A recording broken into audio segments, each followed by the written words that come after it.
लाडक्या बहीण योजनेच्या लाभार्थ्यांसाठी आता 50,000पर्यंत कर्ज देण्याची नवीन योजना सुरू करण्यात आलेली आहे, तेही KDCC या बँकेकडून. तर सर्वात आधी KDCC म्हणजे काय?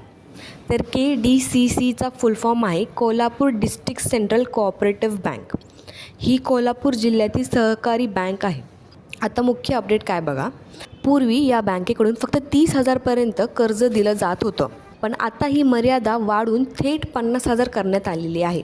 तर बघा, हे कर्ज ताराराणी महिला सक्षमीकरण योजना या योजनेअंतर्गत दिले जात आहे.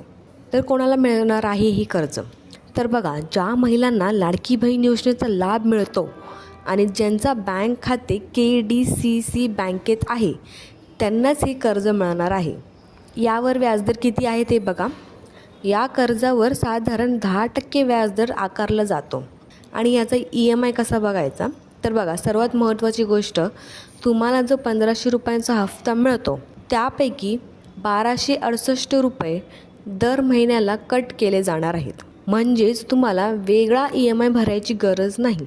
हा EMI थेट तुमच्या योजनेच्या पैशातूनच वजा होईल आणि हे कर्ज तुम्हाला जवळपास 3 वर्षात फेडायचे आहे.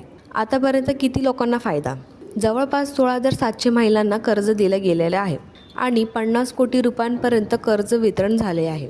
महत्त्वाची सूचना बघा, अजून या संदर्भात शासनाचा अधिकृत GR आलेला नाही, त्यामुळे कर्ज घेण्याआधी पूर्ण माहिती बँकेकडून नक्की घ्या. शेवटचा मुद्दा बघा, ही योजना चांगली आहे कारण महिलांना छोटा व्यवसाय सुरू करण्यासाठी मदत मिळू शकते, पण व्याजदर थोडा कमी असायला हवा आणि इतर बँकांनाही अशा योजना आणल्या हव्यात. तर हा महत्त्वपूर्ण इतर लाडकी बहिणीपर्यंत नक्की शेअर करा. व्हिडिओला लाईक करून चॅनलला सबस्क्राईब करायला विसरू नका. जय हिंद, जय महाराष्ट्र.